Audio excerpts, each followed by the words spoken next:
Mapapadali daw ang pangongolekta ng buwis kung ipadadaan na ito sa internet. Ito ang napatunayan ng isa sa mga progresibong lungsod sa bansa, ang Parañaque City. Kay Laurente magbabalita.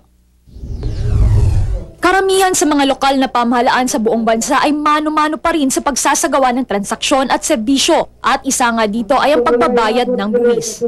Pero iba ang naging sitwasyon sa lungsod ng Parañaque dahil sa pamamagitan ng internet ay maaari nang magbayad ng real property tax, tinawag nila itong RPT online. Sa ngayon, tumaas ang koleksyon ng real property tax ng Parañaque. I was given an update na nasa mga 900 na yung sumasali, although we're still far away from the actual number of properties kasi we have 150,000 units, property units in Parañaque. So malayo pa, wala pa nga, hindi pa nga maka-1,000 pero kinakampaign namin. So kabilang ang Parañaque sa top billionaire cities ng Pilipinas. Patunay na malusog at matatag ang ekonomiya ng nasabing lungsod.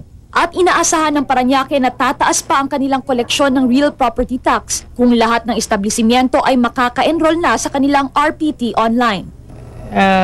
Ito sa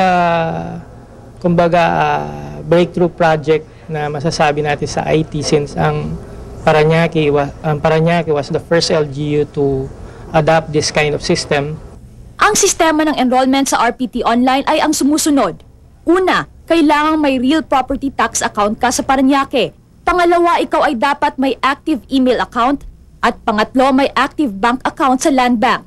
Ang registration ay maaaring gawin via online. Bisitahin lang ang kanilang website sa www.parañaque.gov.ph at hanapin ang link ng RPT online. Maaari ring magsadya sa City Hall ng Parañaque para sa karagdagang impormasyon. Para sa Newsline Pilipinas, ito si Kay Laurente, Sunshine Media Network International.